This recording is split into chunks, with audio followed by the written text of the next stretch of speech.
কি বলো তো? কর্ম ধর্ম মানে কি? কর্মই ধর্ম, তাই না?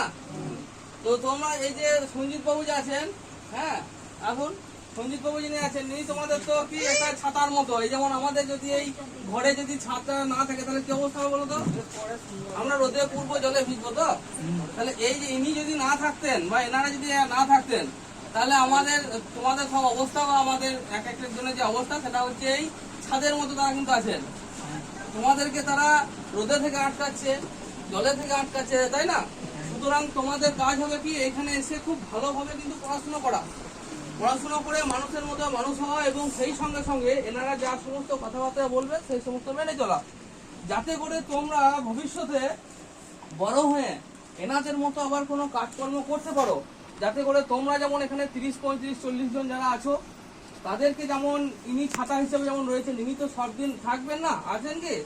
এনার বয়স 40 থেকে 45 হবে, 45 থেকে 50 হবে, তারপর আস্তে আস্তে কি হবে, বয়স হবে। তো তাদের সেই হালটা ছাতাটা ধরার জন্য তো কাউকে তো থাকতে হবে, ঠিক তো? তো তোমাদেরকে কিন্তু এগিয়ে আসতে হবে সবাইকে যে ছাতাটা ধরবো বলে, তাই না? তুমি এখন সব থেকে বড় আছো, তোমাকে লক্ষ্য করতে হবে সেই ছাতাটা, উঠে দাঁড়াও, তোমাকে লক্ষ্য করতে হবে সেই ছাতাটা যেন আমি একটা টাইমে ধরবো, যাতে করে এই রকম করে তোমাদের যে ভাই বোন যারা আছে তারা যেন রোদে জলে থেকে যেন তোমাকে রক্ষা করতে হবে, তাই না? এবং তারা যদি কোনো ভুল ত্রুটি করে থাকে ভাই বোনেরা, তোমাকে কিন্তু সেখানে গাইড হয়ে থাকতে হবে, ভালোভাবে পড়াশুনো করাতে হবে, তাই না? তাহলে তো সর্বপ্রথম তোমাকে ঠিক থাকতে হবে, হ্যাঁ? এবং এনাদের যে মিশন, কর্ম ধর্ম মিশন, সেটা যেন চিরটা কাল যেন থাকে, এমন যেন না হয় সঞ্জিত বাবু যতদিন রয়েছেন ততদিন থাকলো তারপর উঠে গেল, সেটা কিন্তু নয়। আমরা আমাদের সামর্থ্য মতো আসবো, আমরা আমাদের সামর্থ্য মতো তোমাদেরকে ফোন নাম্বার দিয়ে দেওয়া হবে।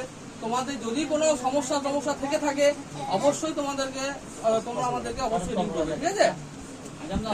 এবং আমি একটা কথা বলে যেতে চাই, সবাই ভালোভাবে এখানে পড়াশোনা করো, সবাই মানুষের মতো মানুষ হও, এবং এই মিশনটা যেন এই একটা কর্মধর্ম যে একটা ভালো মিশন, কর্মই ধর্ম, এটা যেন যুগ যুগ করে থাকে। আমি এই মিশনটাকে নতমস্তকে অভিনন্দন জানাচ্ছি, এবং তোমরা সবাই ভালো থাকো, এই বলে আমি আমার বক্তব্য এখানে শেষ করলাম। হ্যাঁ, এবং তোমাদের জন্য এই জামা কিছু খাবার দাবার এখানে রাখা আছে, তোমরা তারপর এই যে স্যারেরা সব আছেন তারা তোমাদেরকে পক্ষ থেকে এসেছি লালমাটি, ঠিক আছে? তোমরা সব ভালো থেকো, কিন্তু ভালো থেকো, সুস্থ থেকো, হ্যাঁ, ঠিক আছে।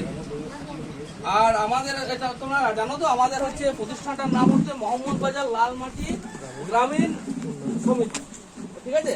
প্রতি বছরই আমরা আসি, প্রতি বছরই তোমাদেরকে যেমন আমাদের সামর্থ্য থাকে সেরকম করে দেওয়ার আমরা চেষ্টা করি। আর তোমাদের মেন কাজ হচ্ছে কি ভালোভাবে পরিশ্রম করে পড়াশুনো করে যেন এইভাবে এই যে লালমাটি গ্রামীণ সোসাইটির মতো আরো যেন বিভিন্ন ধরনের তোমাদের যেন এই শাখা পোশাকা যেন ছড়িয়ে পড়ে। হ্যাঁ, তোমাদের এটাই হচ্ছে কাজকর্ম, ঠিক আছে?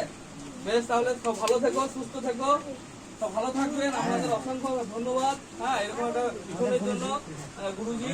হ্যাঁ, সব ভালো থাকবেন, না? ঠিক আছে, আপনারা ভালো থাকুন। হ্যাঁ, খুব ভালো একটা উদ্যোগ আপনাদের। হ্যাঁ, ঠিক আছে, আস।